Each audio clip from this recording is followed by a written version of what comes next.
Hey guys, Tyrus in here, and today I'm going to give you a quick overview of my PvP talent choices and regular talent choices. So for the first row, you have Abundance, Prosperity, and Cenarian Ward. Abundance, for each rejuvenation you have active, regrowth's cost is reduced by 6%, and critical effect chance is increased by 6%.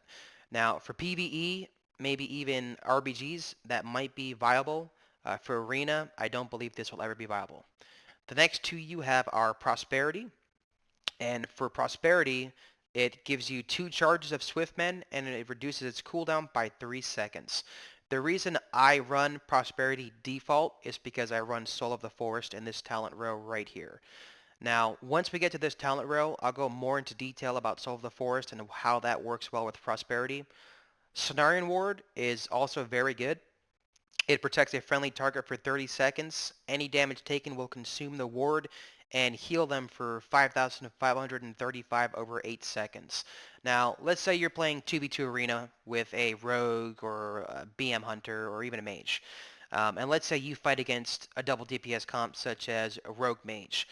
Rogue mage in 2v2, if played right, is very deadly. They have a lot of CC, a lot of control, and a lot of burst. Against rogue mage in 2s, even in 3s, I would run Cenarian Ward. It's just an extra hot and it's pretty effective. A lot of the top druids, like I said, run Cenarian Ward, but for my playstyle, Prosperity is my choice. For the next row, you have Tiger's Dash. Tiger's Dash replaces Dash. It activates Cat Form and it increases your movement speed by 200%, reducing gradually over 5 seconds. I've seen a lot of druids run this. I've tried it. I don't like it. If you're fighting against a rogue team and they have crippling poison on you, it's useless. And it has a 45-second cooldown. Renewal heals you for 30% of your health, and it has a minute and a half cooldown. I've tried it. I don't think it's necessary with the amount of hots we have and how strong our healing is right now. I do not believe Renewal is really a good option. Wild Charge has a 15-second cooldown. For my personal playstyle, I believe Wild Charge is the best talent in this row. It only has a 15-second cooldown, and you have a lot of mobility and options with it. So let's say you're playing Blade's Edge Arena, and you're on the second floor, you're on the platform.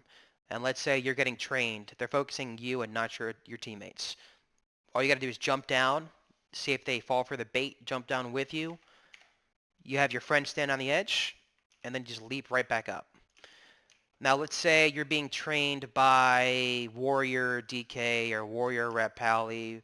You know, pretty consistently, a lot of the teams you're going to fight against are going to be double melee. That's how it's always been. So let's say you have the Warrior on you, they're training you. What you're going to want to do is, actually let me get in combat so I can go to travel form. So if they're on you, first you want to try to bait the Warrior's charge. Okay, don't use Wild Charge if the Warrior has his charge up, because you want to use it after he charges, or let's say a Death Knight grips you. You want to be sure you have this up. So let's say they grip you in. All you got to do is just jump and leap, and you're going to get away. All right, jump, leap, get to a pillar, jump, leap, run around, kite, switch to bear. You have a lot of options, and for a 15-second cooldown, again, from my personal playstyle, I firmly believe it's the best talent option. And another good example, let me get back in combat, is for CC. Let's say you need to get a bash clone, but the enemy healer knows you're trying to get a bash clone on him. The good thing about this is when you're leaping to get towards them, you can bash them midair, just like right here. Bash them midair, let it go down, and get your clone off. So it has a lot of good choices. It's good for setting up CC, and it's good for getting away from enemy targets. And again, this is from my personal perspective and playstyle. Other druids might not agree, but I think it's the best. The next row you have is Balance Affinity, Feral Affinity, and Guardian Affinity. Guardian Affinity is the only option, realistically. I've seen a few people test Balance Affinity for the extra 5-yard range, but I don't think it's worth it. A lot of times they switch to the Resto Druid because we can die pretty easily. Our biggest threat right now are Outlaw Rogues, and you want to have all the damage reduction you can from talents to help you survive against Outlaw Rogues or just any melee comp. Plus, you get Frenzied Regeneration for going Guardian Affinity. So when you're in bear form, it's really important you use this on cooldown if you're getting focused. Over 3 seconds, it's going to heal you for 24% of your maximum health. That on top of hots are extremely strong. The next talent row we have here is Mighty Bash, Mass Entanglement, and Typhoon. Mighty Bash is the obvious choice. 5 second stun, you can, stun the healer, stun the kill target. There are times you may use Typhoon or Mass Entanglement. It just depends on your composition. But for default, I would always go Mighty Bash. Now, the next talent row is the big one. This one right here. I've watched many Resto Druids. I've seen Minpoike, and if you don't know who Minpoike is, he's one of the most consistent, best Resto Druids in the game. Minpoike consistently runs Cultivation for his playstyle. I've tried Cultivation, and for my playstyle, I don't like it. I get it. It's a pretty good talent, but for my playstyle, I like Soul of the Forest. So let's go over each talent one by one, and I'll explain why I think it's a better talent. So Soul of the Forest, when you cast Swiftmen, you gain Soul of the Forest, increasing the healing of your next regrowth or rejuvenation by 200%, or increasing the healing of your next wild growth by 75%. So, for example, let's go to the combat log here, and default regrowth heals 2387 non-crit. So regrowth right here, healed for 2386. That's a standard heal. Right now with up-to-date gear, you're going to have over 30k health. This is my alt druid, so he's kind of under-geared. But I have 25,000 health right now. And my regrowth instant heal is 2386. So with Soul of the Forest, when you Swiftman, you get the buff right here. You have 15 seconds to cast your hot to get the 200 increasing in effect, 200% increasing effect. So now we're going to do a Soul of the Forest regrowth. Okay? We cast again so we don't lose the buff. 7159. So right there, it healed for more than 3 times the normal regrowth, and that's a non-crit. With a critical strike, you can heal for half of your health, if not more, in arenas. And that's pretty strong with how bursty some comps are, especially rogues. Hots alone don't always keep up your target. I've seen a lot of the top healers struggle to spam heal using regrowth and full hots on targets that are getting bursted by outlaw rogues. Outlaw rogues are insanely strong right now. But again, I firmly believe Soul of the Forest, for my personal playstyle, is the best choice. Now, let's go over a couple more hots. Rejuvenation and Germination. Rejuvenation without Soul of the Forest heals for 357 damage every 2.4 seconds. So I'm going to cancel that, and I'm going to cast Swiftmend. Okay? Now we're going to Swiftmend, and we're going to Rejuvenation. Now it heals for 1,073 damage every 2.4 seconds. So that literally is 4 times stronger with Soul of the Forest on you. I mean, to me, that's pretty powerful, especially if you're getting focused. If you're getting trained hard by double melee, you're not going to be able to sit there and try to cast regrowth to top yourself off. And the hots alone in bear form may not keep you alive. But if you can quickly shift, Swiftman, Rejuve, 1,073. Now, without Swiftman, 357.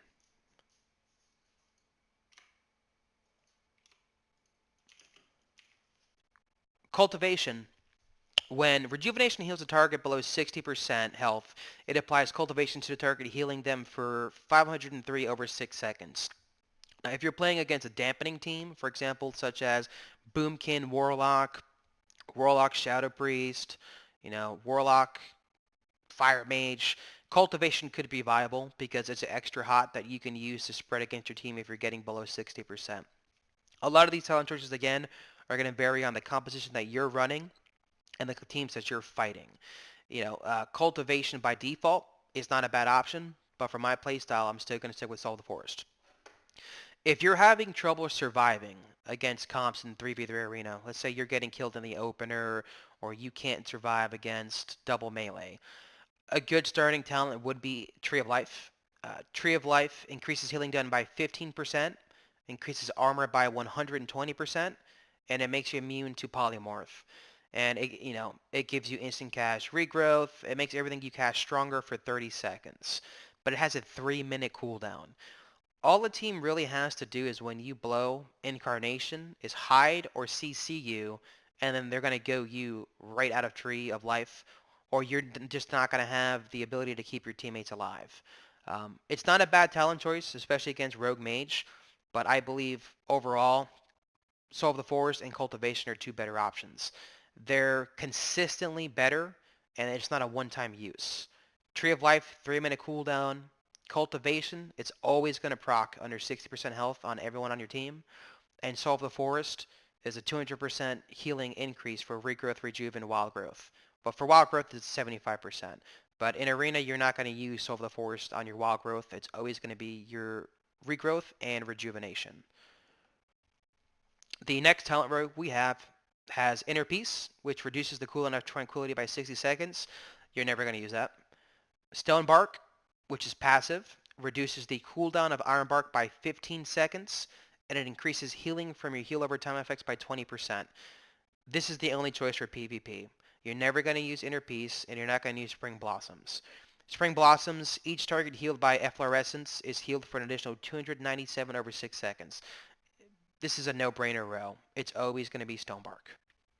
The last row you have is Photosynthesis.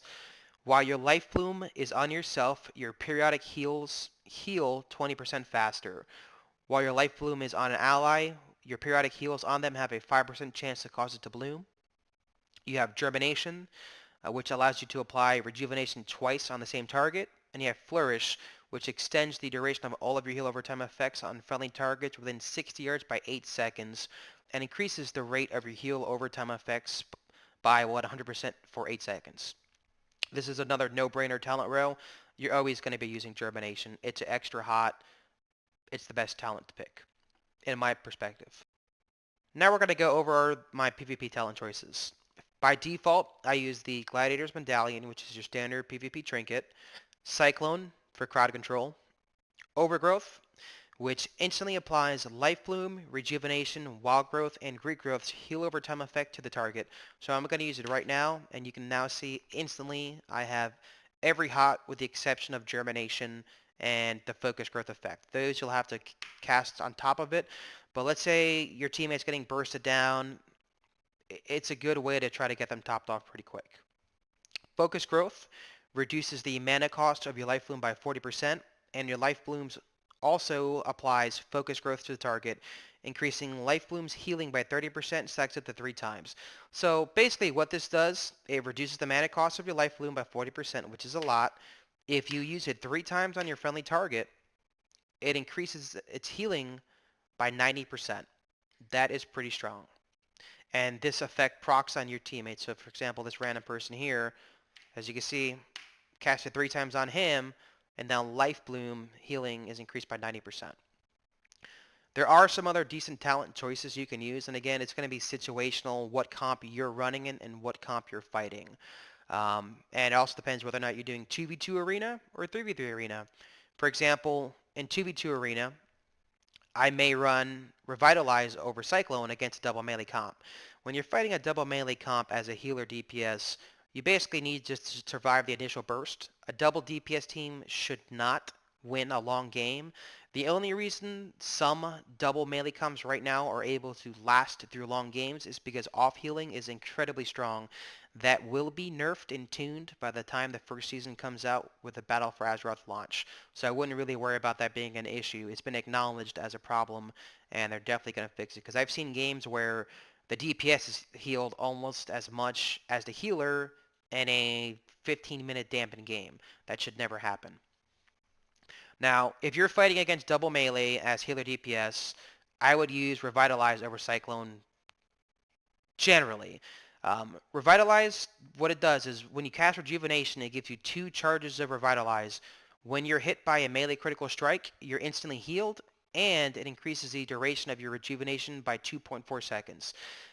This effect can be on multiple targets as long as they have Rejuvenation casted on them. It's a pretty good talent choice. I'm still testing to see if it's more consistent versus Focus Growth, but it only works against melee.